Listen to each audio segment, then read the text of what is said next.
Wilson Investments, I want you to give them a hand for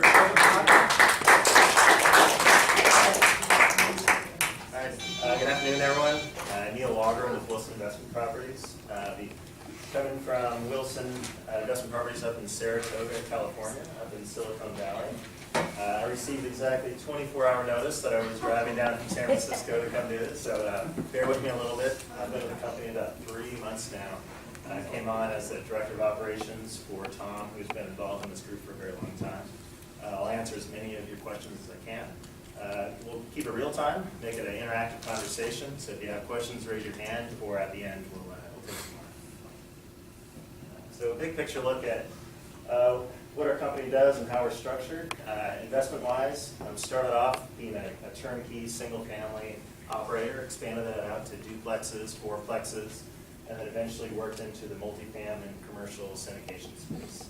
We've been around for about 10 years now, largely focusing on Texas-based properties, largely gaining investment dollars and investors from California and the Bay Area. We also do a number of investor education services that include weekly newsletters, live education events, and Tom runs a weekly radio show if you're ever up in the Bay Area, Wednesdays at 2 p.m.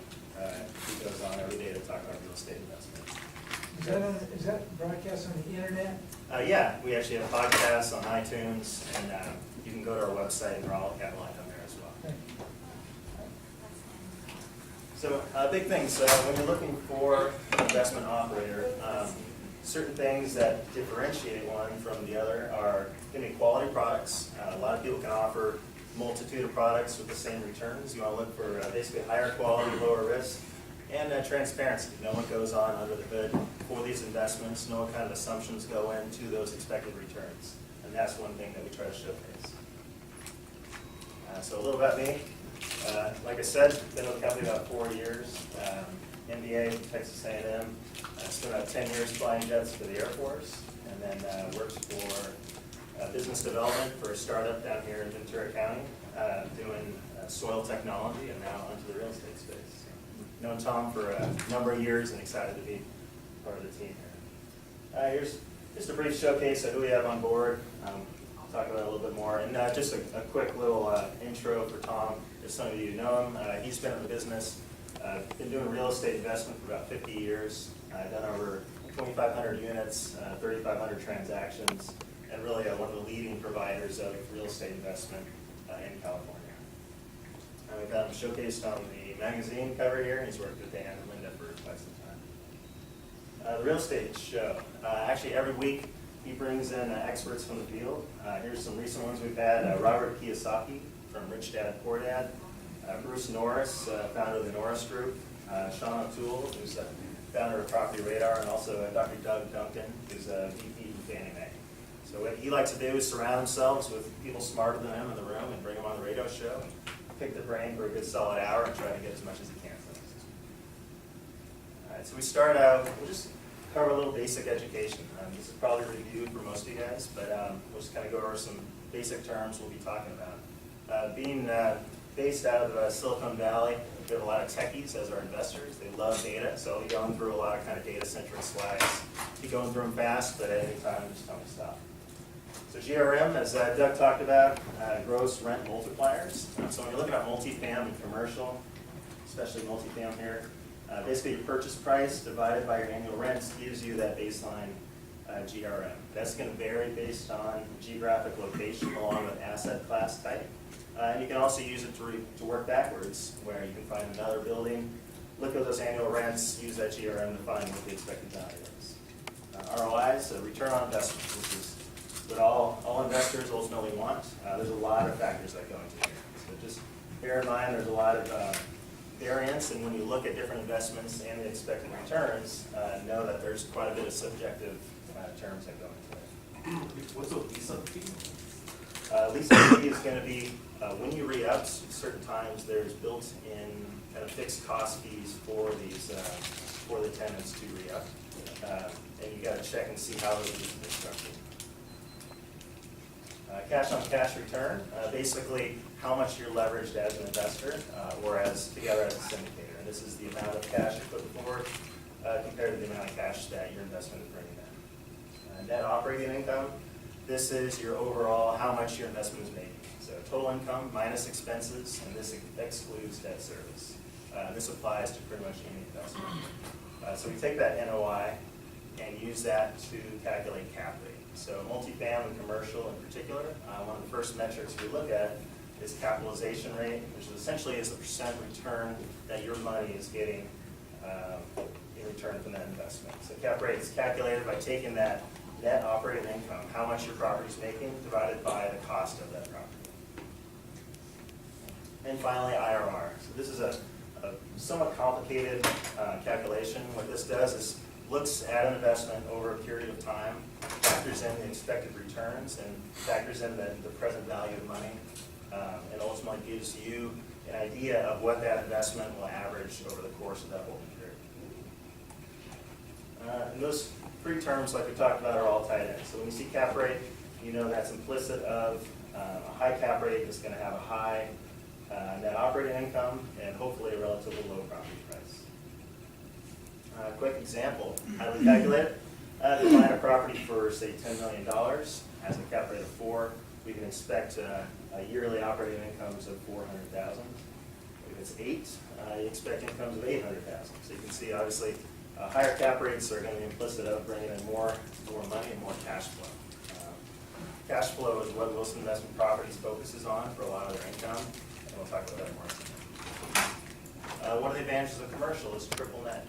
What this does is limits your liability as an investor, puts the responsibility for your big three, taxes, insurance, and maintenance on your tenants as opposed to on the property owner or property manager. So now we look at how do we determine where to invest in, what markets, and what type of multifamily commercial. So what I'm going to do is tell you about the general categories. We're going to talk about how Wilson Investment Properties chooses ours, and you can use that to guide your own decisions when looking at multifamily commercial. So one of the big things to remember, you see a lot of market trends, and you'll see, hey, things are getting better, things are getting worse. One extremely important thing to remember is that these are averages. A lot of these are going to be nationwide averages, and within those, you're going to have submarkets that are either outperforming or underperforming. So what you want to do is either go with a quality provider or do the research yourself to find areas that outperform the national average. And we believe even during periods of downturn, you're still able to find submarkets that are outperforming the national. So what are the big three things you're looking for a multifamily and commercial property? First is cap rates. We talked about that return on your investment, net cash flow. Second is appreciation. What's going to happen during that holding period? Ideally, that area is increasing in value, and you're going to be able to sell that property for an improvement in equity. And the last is performance risks. What type of area is it? Is it a growth area? Is it stable? Is it going through a lot of changes? Is it in a, for example, an oil industry area? Or is it diversified across a number of sectors? These are the big three things that we look at. We'll talk about some of these. You can dive deeper there. What we recommend that you do is go with an experienced provider.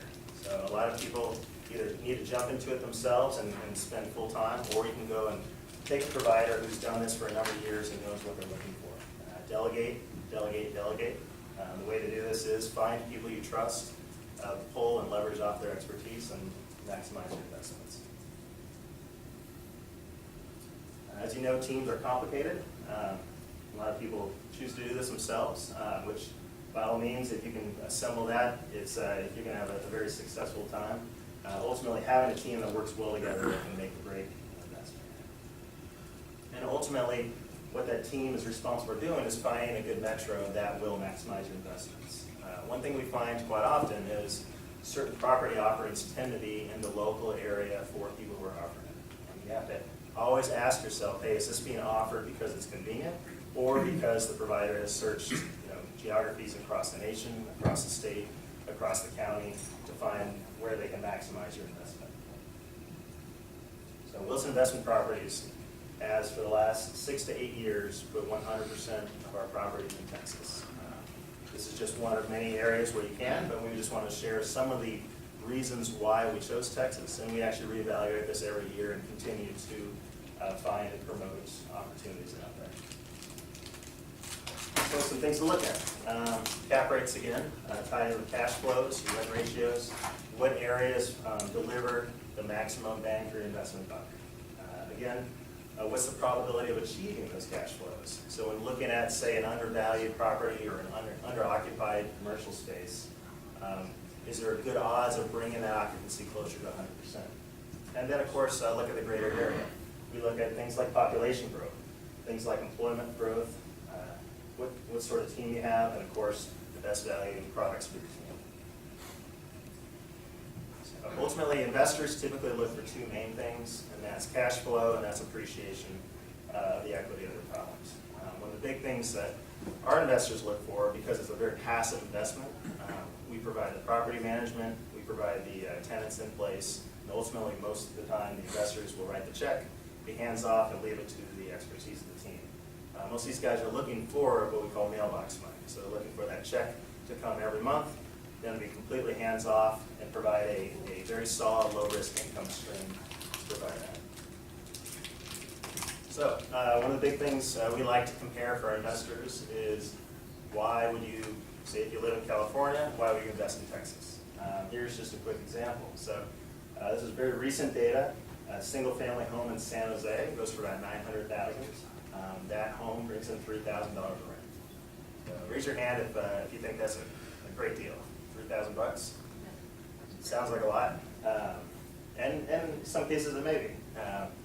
We compare that to Dallas-Fort Worth, where your average single family home is about $128,000. But that same $900K invested, you can buy 7 homes, throw in a full total of $900,000. But now each of those 7 homes bring in $1,285 of rent, such that now you're bringing in a grand total of $9,000 of rent for your $900,000 invested. So for that same amount invested, you're getting 3 times the return of cash flow from a Dallas-Fort Worth property as you would in the South Bay for the Bay Area. Do you still find houses for 128? Yeah, it's incredible. And so if you look at here, one thing's not on here. Tom, we always look for what we call the 1% rule. So as you can see, in this example, a house that's $128,000, 1% is $1,285, and that's what we look for monthly rent. When you find that 1% rule, almost always when you factor in, your debt service, your property management, all the expenses that go in, you're almost always going to have a positive cash flow month to month, even from the get-go.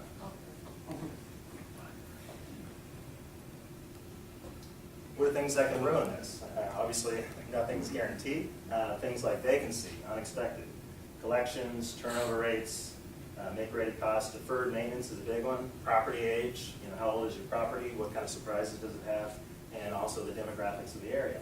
Excuse me, Yeah. the 1% rule, does that figure to like an 8.5% GRM? Is that? So typically the 1% rule applies to single family and 2 to 4, just duplexes and fourplexes. As far as the GRM, I don't have an answer off the top of my head. I can get with you afterwards and run the numbers and see what it does.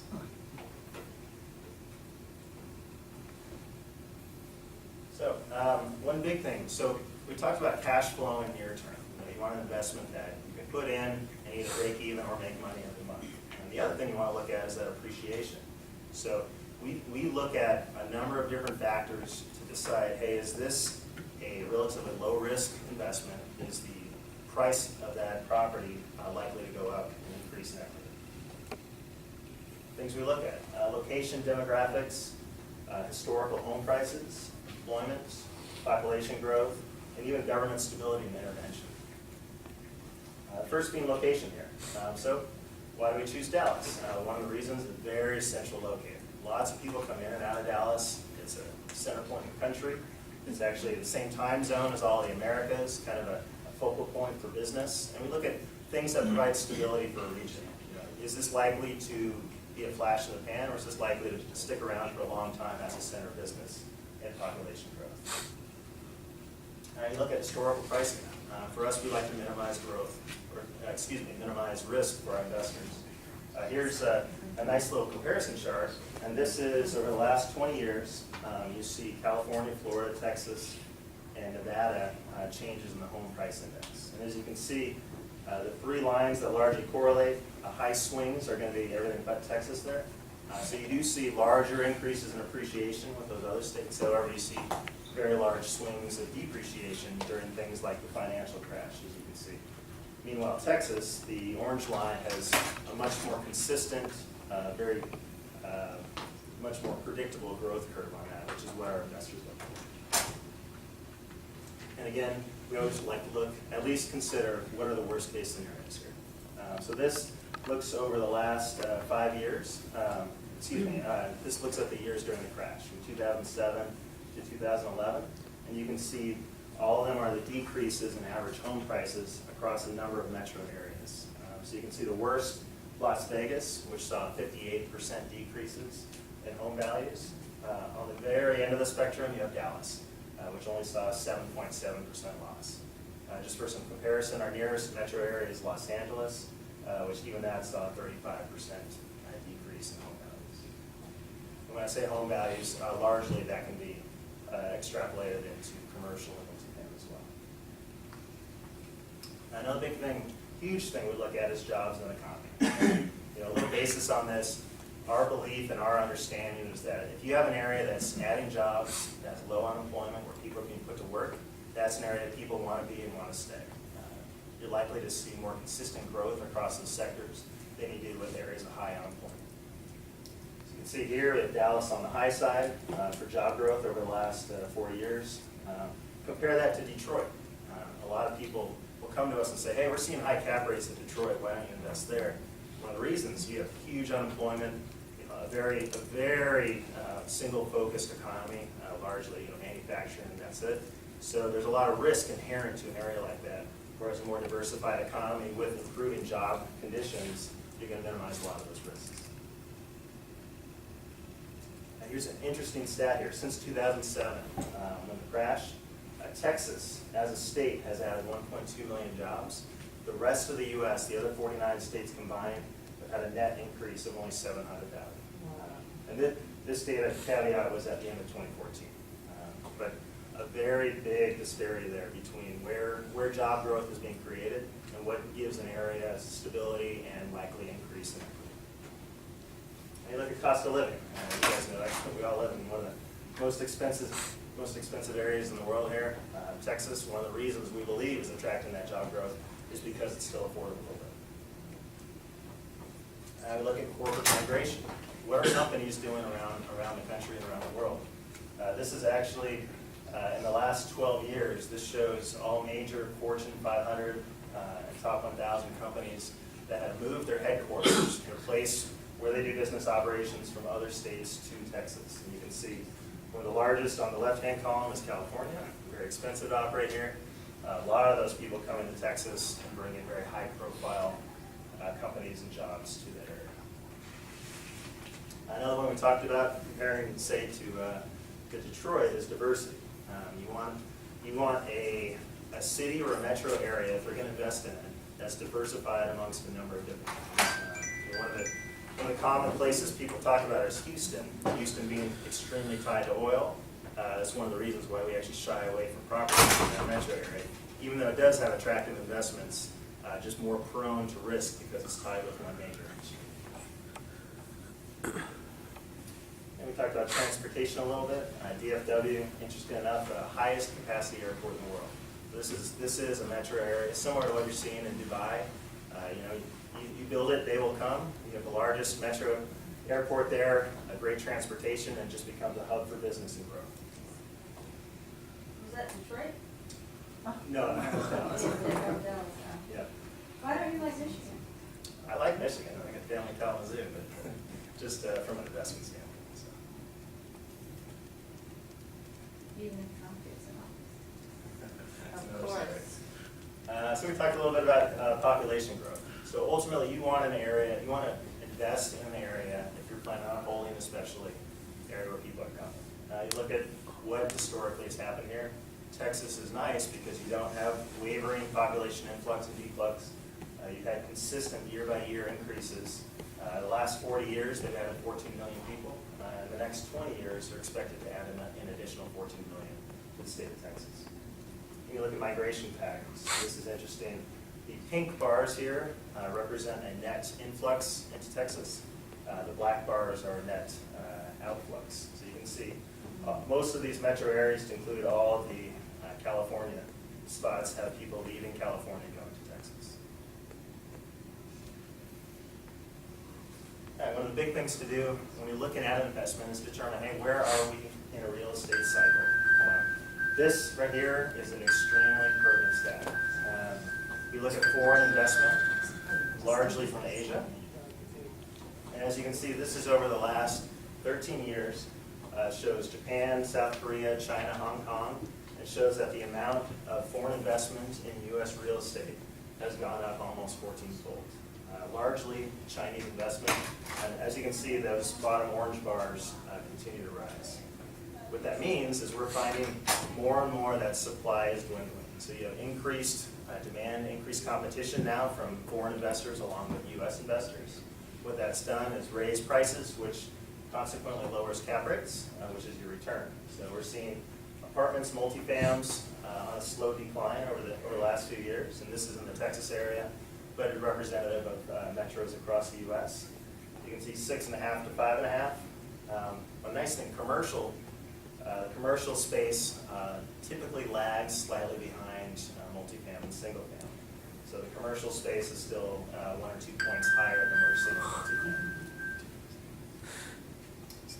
This is interesting. This is what we call an economic progress curve. So typically, with different markets, you're going to see periods of expansion, hypersupply, recession, and recovery. And this is that cyclical cycle that you see kind of repeated year after year, decade after decade. We find, and this is broken up into different metro areas. A pretty interesting graph. Dallas, the one that we're looking at right now, for multifam tends to be on the far side of expansion. What that tells us is largely from a market cycle perspective, most multifam in Dallas has reached its peak. It's going to be stagnating into hypersupply and then probably suffering at least a small amount of recession coming up in the years to come. We talked about how commercial tends to lag multifam and single family.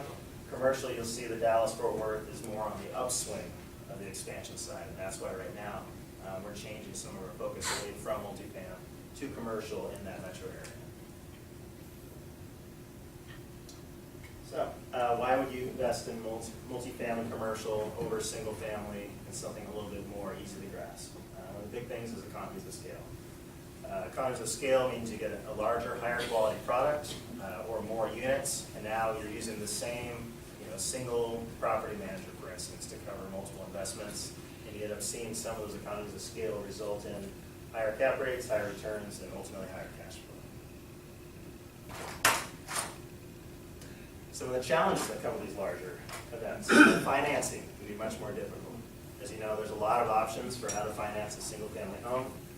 Multifam and commercial tend to be much, much more restrictive from both a lending perspective and the amount of options and amount of collateral you have to put forward. More complicated issues, especially the jump from a single family to multifam. You're looking at leases, tenant improvements, issues like common areas, HOAs, and a lot of new nuance factors that make the investment and management of these properties more complicated than a single family. They're less liquid. Much easier to sell a house in a 2-week period than it would be to sell a commercial property. And of course, sale of property takes longer, more due diligence. Typically, you're looking at 90 to 120 days for the paperwork to go through, and economic conditions can affect those differently than single family. So here's a comparison of single fam versus multifam.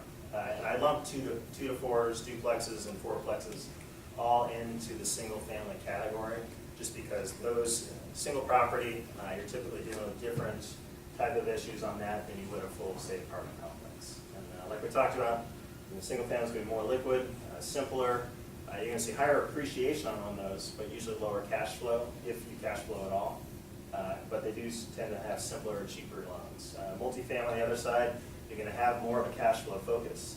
Usually we see less appreciation, but a less variable increase in equity at the same time. Advantages, one loan as opposed to buying, say, a dozen single family. and you're able to see some of those economies of scale. And of course, the variables, like we talked about, new factors come in when you start looking at multifam, things like inspections, city, lender, fire marshal, amenities, shared areas, and all these that have new nuances of challenge, and ultimately inspire you to need a better property manager typically for a larger property like that. All right, talk a little bit about the benefits of commercial real estate. Again, it's multifam, but even more so to an extreme. So you're looking at that predictable cash flow. One of the big things we see is higher quality tenants. Ultimately, if someone has a good enough credit score to open a business, go into, say, a retail shopping mall, they're typically going to be less likely to default than, say, an average tenant that goes into a renter for a single-family home. You see longer-term leases. The renters are typically, with the tenant improvements required to move, they're more incentivized to stay within their current space and not move. What this means for you is that you have more predictable cash flow. There's less variance, and a lot of these are triple net, which means a lot of your expenses get put on the responsibility of the tenant and not you as the property manager or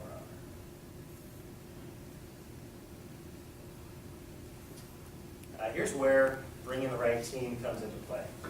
So we choose our team. The way Wilson Investments Properties is set up, we have a Texas team that finds the properties. Our master broker, a gentleman named Steve Fithian, we've worked with him for about 20 years now. He sees literally 300 plus properties a day come across his desk. Even with that amount of properties, options that go through, he chooses about one every 2 months. So you can see there's a lot of sifting and sorting to find that diamond in the rough. But having a high quality team, he actually has his own property management company that we use for the properties that we buy and syndicate. And the right sort of property manager is able to find ways to optimize rents, minimize vacancies.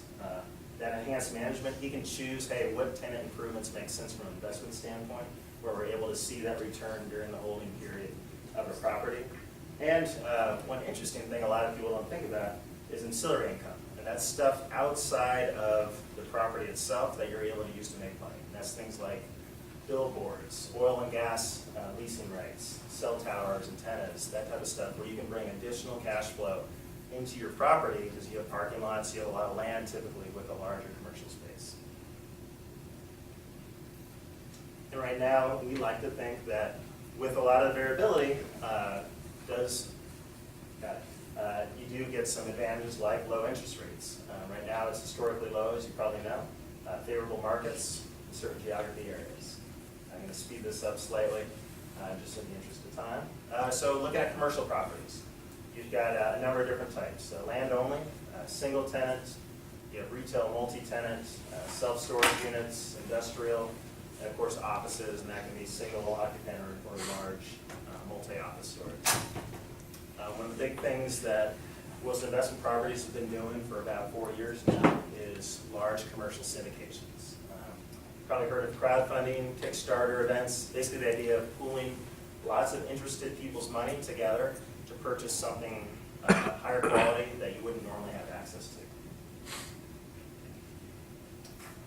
Just some general stats about syndications. They're rapidly increasing in popularity, and ultimately it lets your more middle class or upper middle class investor take part in, say, a $20 million commercial property that would normally be out of reach. This past year saw about 50,000 syndications across the U.S., on average about $2.5 million apiece, and that's the amount of cash raised.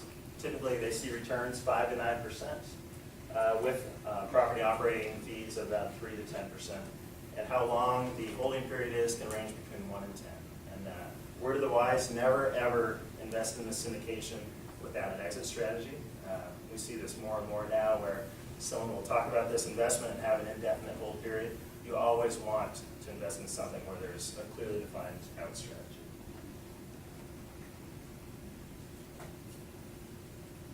We talked about the advantages there. Doug actually talked a little bit about the PPM. These things, to do a syndication, a lot of people don't realize this, it's fully governed under the Securities and Exchange Commission. So you are legally required, the syndicators, to put together what's called a private placement memorandum, and that fully outlines the investment, everything from the pro forma, the expected risks, the expected returns, what the surrounding areas are, to fully educate an investor before you go forward on that. So when you look at a syndicator, what are they providing? They're providing the service, they're providing the selection criteria. You're trusting that syndicator to use his or her expertise to find that undervalued property, or that property that's cash flowing well, that they can improve to a certain level and make you money both on cash flow and the ultimate increase in equity there. And you're looking for someone with integrity, basic business principles, but really I would say transparency is one of the biggest ones. Make sure they're outlining their assumptions that go into the overall return. A lot of times people will boast very high IRRs for your overall annual returns without really stating what sort of assumptions go into it. You want to make sure that assumptions like vacancies, if you have a national tenant, there's always a percentage chance that tenant will not renew. You need to factor that into your expected cash flows. Here's a couple brief examples of syndications we've done in the past. And you can see, I'll say the highlights here. This one was a 4-year syndication at a cap rate of 8 with an IRR of 11%. And this one we raised $1.2 million on a $2.8 million property. And the spread there we usually get via debt service from the bank. This is a slightly larger one. This was a $4.5 million property. We raised $1.5 million in that. Cap rates again 8.2% with an IRR of 12%. This was a multi-family apartment complex in Arlington. This one, interesting enough, sometimes you can find a poorly run, similar to what Doug was talking about before. This one right here had about 60% occupancy, very poorly managed. We saw an opportunity to come in on something that we felt we would be able to raise the occupancy rate in very short order and actually provide better returns than usual. So this one you see an IRR of 16.3%. This one, I believe the cap rate was 9 or 10 as well. So sometimes you get those opportunities and they're very, very hard to find. This one, a similar scenario, just on a commercial shopping center where we were able to offer a 21% IRR of 9% preferred. Because it was very poorly managed for the last 5 years in an area of very high growth. We looked at comps and said, hey, the value of this and the occupancy should be much higher based on what we're seeing around. And within a year, we were able to get up to market status and be able to provide those higher returns. And I just wanted to give one example here. This is the current syndication that we're doing. It's called Western Crossing in Amarillo, Texas. $20 million property, 7-year hold. It's got an 8.25 cap rate with a 14% IRR. This one we're raising $5.8 million on a $20 million property. And so to quickly kind of do a synopsis of what sort of things that we as a syndicator are looking for when choosing this property. You look for high quality national anchor tenants. This one's got Michael's, Petco, the Burlington Coat Factory, and Marnell, along with about a dozen more service-oriented industries. And we like to find things like restaurants, things like nail salons, things that can't be replicated, for example, on the internet. Things that are local service offerings that people like and are more stable in the long run. You want to find a place with good visibility. This one's right on I-40, right on the edge, surrounded by hotels. This is a very rapidly increasing area of Amarillo that has a lot of growth and ultimately has a lot of exposure. 84,000 cars every day drive by it and see the shopping center with easy access to it. These are things that you want to look for increased growth and high occupancy.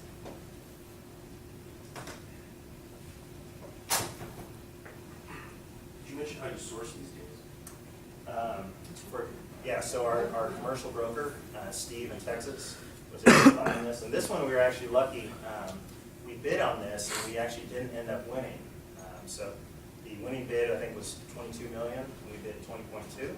And ultimately what happened was the winning bidders weren't able to process the paperwork in time. And the sellers went to Steve, basically a partner with a very strong track record. Steve's been in business for 40 years.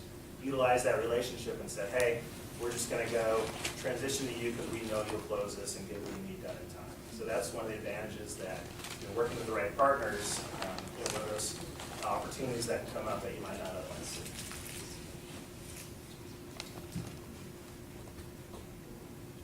And I wanted to, so you look at the area, Amarillo, Again, extremely low unemployment, 2.9% unemployment, well below the national average. It really features a lot of those factors that we talked about. And just for the close, I wanted to talk through some of the numbers on how an investment like this works.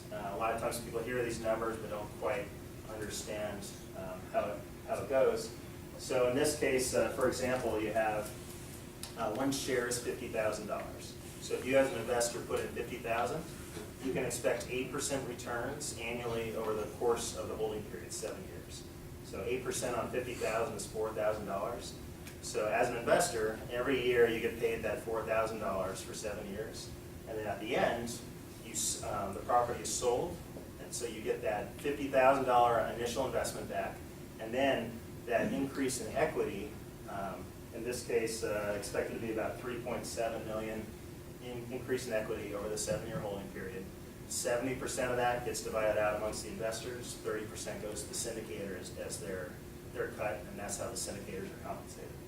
So in this particular case, your initial investment is $50,000, and over that 7-year course, you end up bringing back $109,000. And that includes the interest payments, or? Yes, so this includes everything from property management, insurance. This is all. 109 includes the interest that's been paid to you. Correct. Okay. Yep.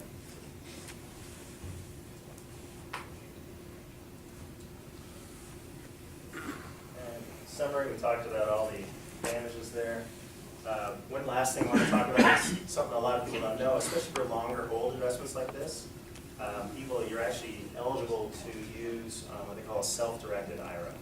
And that's, you can actually allocate funds in a 401k or an IRA, convert it over to what they call a self-directed IRA, where you become your own manager for that.